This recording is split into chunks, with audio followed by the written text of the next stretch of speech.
Temos também os tipos de organograma. O que são organogramas, certo? Organogramas são organizações, certo? É um modo de organizar, tá? Onde as empresas entendem, certo? Entendem ser o melhor caminho para o modelo de negócio dela. Tem o propósito, certo? O ramo, o principal objetivo de uma empresa, aquele objetivo que fez ela surgir, que é o ramo de negócio que falamos anteriormente, tá? E um organograma pode ser, por exemplo,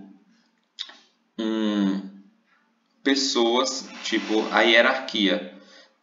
Podemos ter um organograma, por exemplo, do tipo funcional, que é o modelo mais tradicional, é o modelo que provavelmente todos vocês estão inseridos.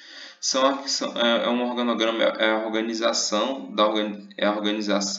que a empresa faz, por exemplo, que entende quem é o gerente, tá?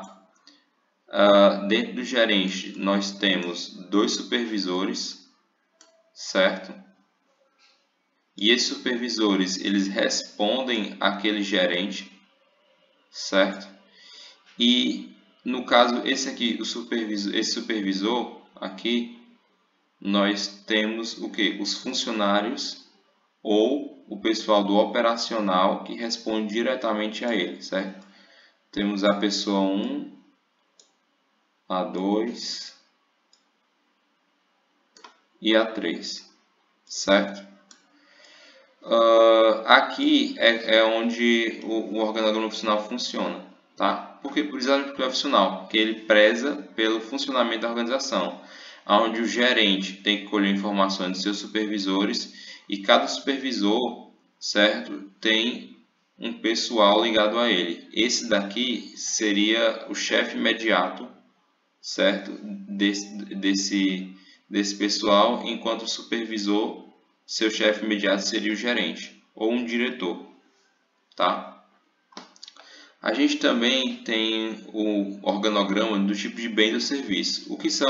Como é que funciona bem esse organograma? Esse organograma de bens e serviço são organogramas que eles separam os tipos de produtos, certo?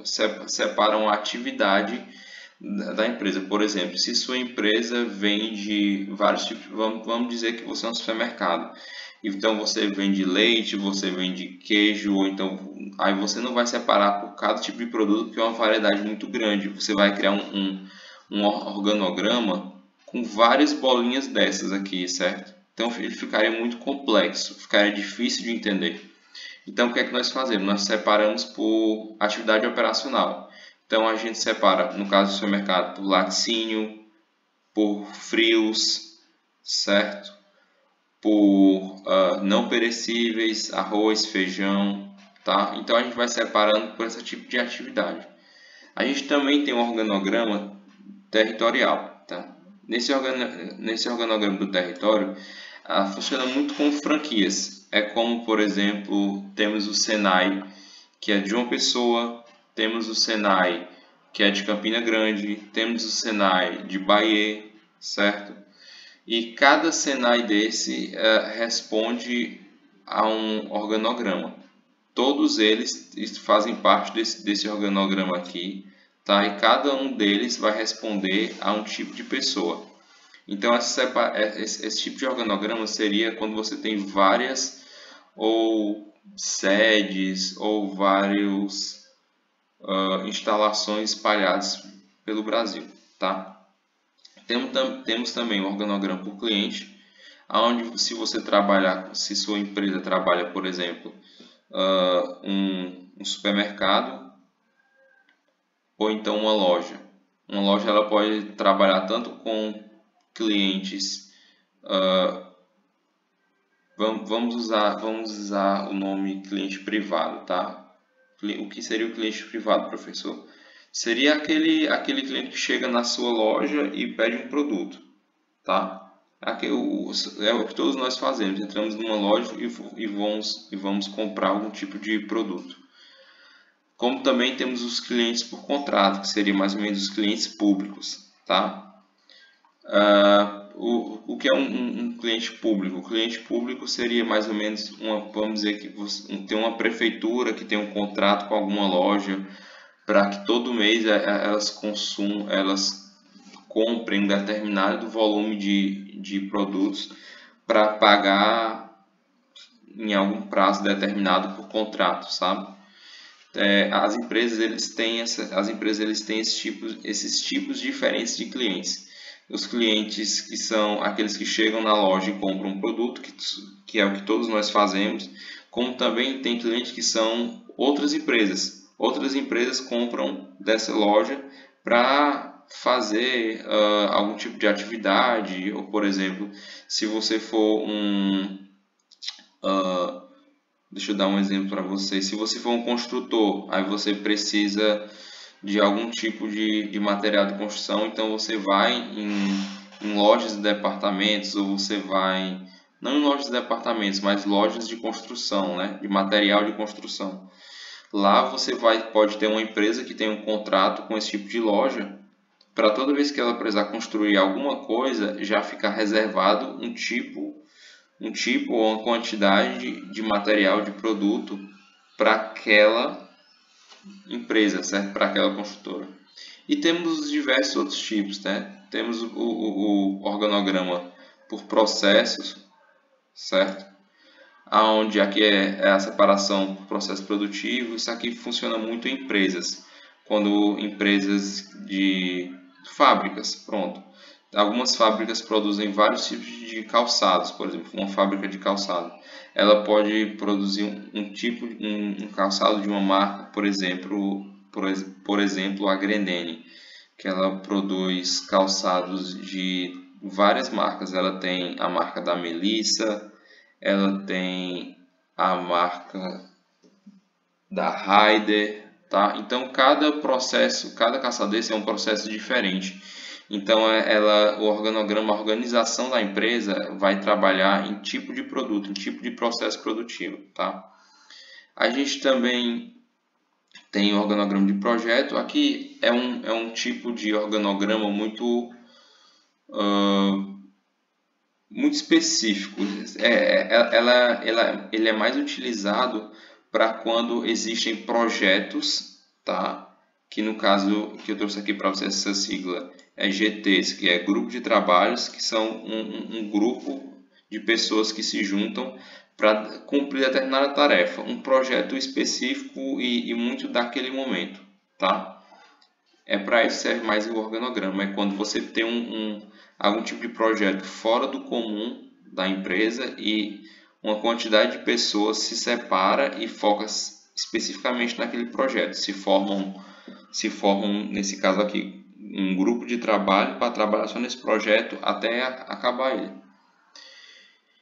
E temos também a matricial. A matricial seria uma mistura, tá? Seria uma mistura de, por exemplo, duas empresas se unem, tá?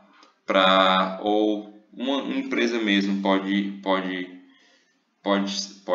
pegar departamentos diferentes dela, no caso o pessoal do RH com o pessoal de marketing, o pessoal de produção com o pessoal de logística, sabe? Para atender uma demanda específica. No caso, como eu trouxe para vocês, no organograma do tipo de cliente, lembra que eu falei para vocês que haviam clientes muito específicos e esses clientes podiam ser ou uma empresa ou uma pessoa? Então, quando é esse matricial, por exemplo, digamos que você tem um cliente que é uma prefeitura, tá? Essa prefeitura ela precisa de alguma coisa muito específica e você tem que formar um novo departamento só para isso, tá? Então você vai criar o que? Uma parceria, certo? Seja entre outros departamentos, como também entre empresas. Duas empresas se juntam para atender uma demanda de um dos dois. No caso seria, nesse meu exemplo, duas empresas se juntam para atender uma demanda de uma prefeitura, tá? Esse é um outro tipo de organograma. Esses organogramas, o que é que vocês têm que entender de forma geral sobre eles? Um organograma é a organização da empresa, certo? Para atender o seu ramo de negócio, para atender a sua atividade, tá? Isso é o que vocês têm que ter em mente. A gente também tem que entender que todas as empresas elas obedecem legislações, tá? Essa legislação nas empresas também geram normas nas empresas. As normas da empresa são aquelas regras que a empresa propõe para vocês, como por exemplo, venha sempre fardado, tá? Por exemplo, no Senai, a gente pede sempre para vocês vir sempre com um calçado fechado, uma calça escura, tá? E a camisa do Senai. Essa é uma norma do Senai, como também tem as normas da empresa de vocês, como chegar em determinado horário, como obedecer ao intervalo para o almoço, certo? E essa legislação empresarial, ela vem das leis do direito público e privado. Isso daqui vocês vão ver, se não já viram, em uma outra disciplina, tá? Onde vai focar muito nessa questão do direito e da Constituição, tá? O que vocês têm que entender aqui, que essa legislação empresarial, eles regulam as atividades das empresas. Nenhuma empresa pode ferir ou pode fazer qualquer tipo de ação onde fira a legislação empresarial, tá? As empresas elas são limitadas ao que a lei permite. É isso que vocês têm que ter em mente, têm que entender, tá? Todas as atividades das empresas elas são de forma crucial orientadas a obedecer o ramo específico do direito empresarial, tá? É no direito empresarial onde existem todas as leis que as empresas têm que cumprir para que sua atividade seja legal, certo? Também temos que eu já citei para vocês, as normas das empresas. Normas das empresas elas são criadas para quê? Para que a empresa consiga padronizar, tá? Um tipo de atividade. Não adianta a gente ter em mente que temos que chegar no horário, no trabalho, que temos que vir com a vestimenta correta, certo? Que temos que cumprir determinados tipos de comportamento, ou que temos que responder a tal pessoa, conhecer quem é nosso chefe. Se isso não tiver escrito, tá? É para serve as normas da empresa. Elas servem para estabelecer e regular, tá? As rotinas do dia a dia. As rotinas, elas vão a cada dia trazer novos desafios para a empresa. E faz parte das normas da empresa tentar ao máximo regular e organizar a atividade. É para isso que as normas existem e têm que ser cumpridas, tá? Sem as normas de uma empresa, qualquer um trabalharia de qualquer forma ou da forma que achasse mais conveniente, tá? Por isso que temos sempre que obedecer às normas e procedimentos da empresa. Eu trouxe também para vocês vários tipos de sistemas de gestão. O que são esses sistemas de gestão? Geralmente são softwares, tá, que as empresas utilizam para gerir, por exemplo, folha de pagamento, para controlar o ponto, tá? A hora que vocês entraram na empresa, a hora que vocês saíram, para administrar também quantas horas por mês vocês trabalharam, quais foram os dias que vocês vieram trabalhar, quais são os dias que vocês não vieram também trabalhar. E eu trouxe para vocês alguns tipos de sistemas, mais para ilustrar, para vocês saberem que existe. Por exemplo, o Senai utiliza o TOBS, tá? É nele que o Senai faz, por exemplo, aqui que a gente registra a frequência de vocês, registra as notas de vocês. Toda a nossa disciplina aqui de gestão organizacional vai ser registrada e documentada aqui, tá? Vocês têm que entender que um sistema de gestão integrado ele é altamente importante para uma organização poder integrar todas as informações, certo? Com essas informações integradas, fica muito mais fácil de você encontrar se, por exemplo, se algum empregado faltou, que dia ele faltou, que horas ele sai da empresa, que horas ele chegou na empresa. Toda essa informação vai estar no SGI, tá? Da empresa. Cada empresa tem o seu. Existem vários tipos, mas de forma geral todos eles trabalham da mesma forma. Integrar informação e unificá-la, tá? Agora a gente vai para o planejamento empresarial. Bom, para que serve um planejamento empresarial? De forma muito ampla, o planejamento empresarial serve para administrar uma empresa de uma forma estratégica, tá? É aqui onde a gente vai sempre ter em mente quais são a missão da organização, qual é a sua visão, quais são os seus valores, quais suas metas, certo? E quais são os seus indicadores. O que é a missão de uma organização? A missão seria, de forma muito sucinta, a razão de existir. Aí você vai perguntar, professor, então quer dizer que a missão é o ramo da empresa, é o objetivo dela? Pode ser, só que a missão está ligada muito mais a um ponto futuro, tá? Não é o que você faz no agora, é o que você está fazendo agora e como você quer estar no futuro. Então a missão é a razão da empresa existir e ela sempre deve estar no futuro, tá? A visão já é um estado desejado que você vai buscar ao longo do caminho para a missão, ao longo daquele futuro onde a empresa se planejou, se organizou. Qual é a visão dela, qual é o caminho, certo? Como ela quer estar até conseguir alcançar aquele futuro. Já os valores são a filosofia da empresa. É aqui onde a empresa pode pregar os valores, por exemplo, de sempre ser pontual, tá? Os valores de investir nas pessoas, tá? Investir em treinamento, investir em aperfeiçoamento.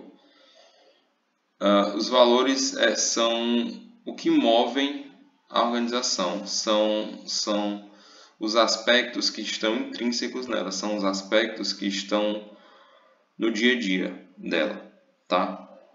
Já as metas é a forma de estabelecer um tempo, tá? De quantificar como eu quero alcançar a minha missão, como eu vou estabelecer meus valores. A meta já é uma coisa mais específica. Estabelecer, por exemplo, temos que vender 100 mil produtos até o final do ano de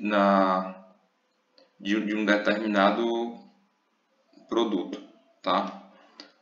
Temos que conseguir inscrição em algum tipo de treinamento, em algum tipo de serviço de 150 pessoas até o final do mês, tá? E isso tudo são metas, são aspectos, são coisas, são, como eu posso dizer para vocês, são ferramentas criadas, tá? Números criados para estabelecer um tempo. Temos que alcançar 100 mil vendas de um produto até o final do ano, no caso em 12 meses.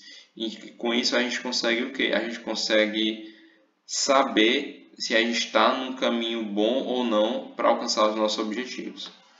Já os indicadores são cálculos, tá? São métricas que as empresas criam para tentar saber se elas estão conseguindo ou se elas vão conseguir bater as metas estipuladas.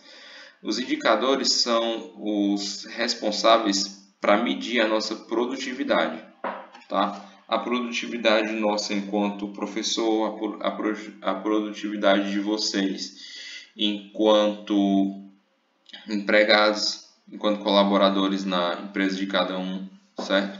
Eles são o que dizem se nós estamos ou não num caminho bom ou num caminho adequado. Agora eu trago para vocês uma ferramenta. Eu quero que vocês prestem muita atenção, tá, nessa ferramenta, porque essa vai ser a ferramenta utilizada na nossa atividade, tá? Eu trouxe para vocês duas ferramentas. A primeira delas é a matriz SWOT, tá? Aí você pode perguntar, professor, tem algum outro nome para essa tipo de matriz? Tem. A gente pode chamar ela de matriz fofa. Essa seria a tradução no português para ela. Aí, a matriz SWOT é uma matriz utilizada na análise, certo? Das forças, tá? Fraquezas, oportunidades e ameaças da empresa. A empresa que vocês trabalham, cada uma delas deve já ter feito essa matriz, já deve ter feito essa análise, ou se não fez, vai fazer em algum momento, tá? Aqui é uma ferramenta de planejamento. Aqui vocês encontram esses fatores aqui, que são os fatores positivos, forças e oportunidades, certo? Esses dois. Temos os fatores negativos, que são as fraquezas e ameaças, tá? E temos os fatores internos. O que são esses fatores internos? Os fatores internos são os que dependem da empresa, os que você tem dentro da empresa. São qual é a força da empresa e quais são as fraquezas da empresa. Isso você tem como saber. E tem os fatores externos. Os fatores externos são os fatores que vêm de fora da empresa, tá? São as oportunidades de mercado que podem surgir e são as ameaças que a empresa sofre, por exemplo, com o concorrente, tá? Se você for pensar bem em quais são as forças da empresa, quais são as principais qualidades da empresa e quais são os seus principais defeitos. Uma empresa, por exemplo, de supermercado, ela pode ter como força a sua grande variedade de produtos, tá? Como ela também pode ter o que? Ela pode ter o momento, deixa eu apontar aqui para vocês. Ela pode ter para você de fraqueza a demora no abastecimento dos produtos, tá? O reabastecimento, falta muito produto lá. Ela tem muita variedade, mas ela não repõe rápido o suficiente. Então falta os produtos, tá? Uma oportunidade que essa empresa de supermercado poderia ter seria qual? Seria ela poder alcançar um público muito grande, tá? Um público muito variado, porque a quantidade de produto delas é grande, certo? Como ela também poderia ter como oportunidade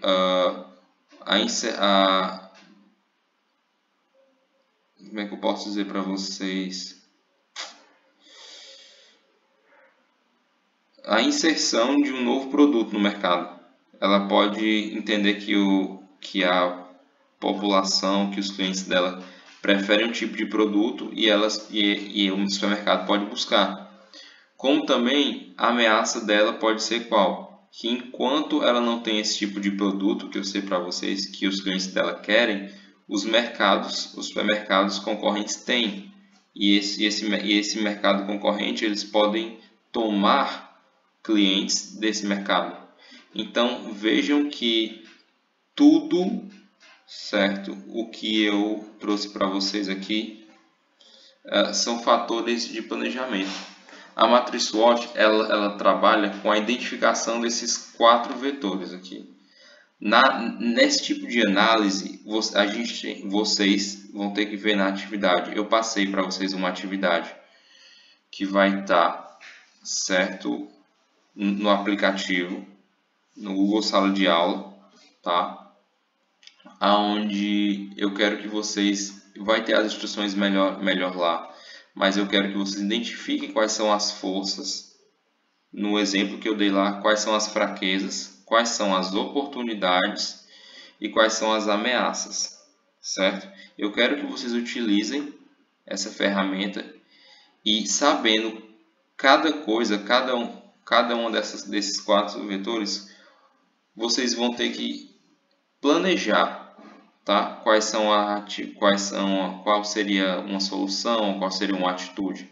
Essa ferramenta ela é extremamente importante para você, além de conhecer os seus fatores internos, para você também entender quais são os fatores externos que influenciam no seu planejamento. Uma empresa, ela sempre tem que ter seu planejamento atualizado. Não adianta você fazer uma análise SWOT dessa apenas uma vez. Você tem que ficar fazendo constantemente, porque suas forças podem, na verdade, se transformar em ameaças, certo? Suas fraquezas podem se transformar em oportunidades. O tempo vai fazendo com que cada característica que você identificou ou como força, fraqueza, oportunidade e ameaça possa se deslocar. Então, é sempre bom você conhecer essas 4 características da sua empresa para você conseguir tomar uma atitude melhor, tá? Na segunda ferramenta e última que eu trouxe para vocês, eu trouxe a metodologia 5W2H. Essa ferramenta de planejamento ela é indicada em 7 tipos de pergunta. O que, onde, porquê, quem, quando, como e quanto. Tá? Você vai ter que responder cada pergunta dessa para você tentar ter o maior nível de informação possível. Entendam. E peguem isso para vocês. Quanto maior for o nível de informação de vocês, tá? Quanto maior for a capacidade de vocês de conseguir absorver informação, mais vocês vão estar preparados para tomar uma boa decisão. Isso para qualquer coisa. Na vida de vocês, no emprego de vocês, para qualquer coisa, essa frase que eu estou dizendo serve. Quanto maior for a quantidade de informações que vocês têm, melhor vai ser a decisão, melhor vai ser o pensamento de vocês, tá? E essa ferramenta, ela serve exatamente para isso, para você responder essas 7 perguntas, conseguir entender sobre algum exemplo, por exemplo, eu tenho um estoque, tá, de leite no meu supermercado e esse estoque vai vencer. Então eu tenho que vender todo o produto antes que eu tenha que arcar com esse prejuízo. Então você pode responder o que é o problema, certo? Qual é o objetivo? Aí você pode botar vender o leite. Aí por quê? Qual é o motivo? Porque o leite vai se vencer. Aí quem vai ser o responsável por isso vai ser a força de vendas, vão ser os vendedores, tá? Vão ser os caixas que vão ter que estar oferecendo leite para os clientes. Onde é que eu posso expor melhor aqueles leites para que eles consigam vender mais rápido, ter uma saída melhor? Qual é o período de tempo que eu tenho que conseguir fazer isso, certo? Como eu vou fazer isso? Qual é o tipo de estratégia, qual é o tipo de propaganda que eu vou ter que utilizar para que os leites consigam ser vendidos antes do prazo de vencimento? E quanto é que eu vou ter que gastar com isso? Qual é o preço que eu vou ter que dar para esses leites, para os leites serem vendidos mais rápido? Então entendam, cada pergunta dessa leva você a colher um tipo de informação. E você juntando todas essas informações de forma conjunta, você vai ter uma melhor resposta, certo? Então, era isso que eu queria dizer para vocês. Por hoje, nossa aula ficou um pouquinho extensa, mas eu espero que tenha contribuído e vamos para a atividade. qualquer dúvida vocês podem comentar comigo, certo?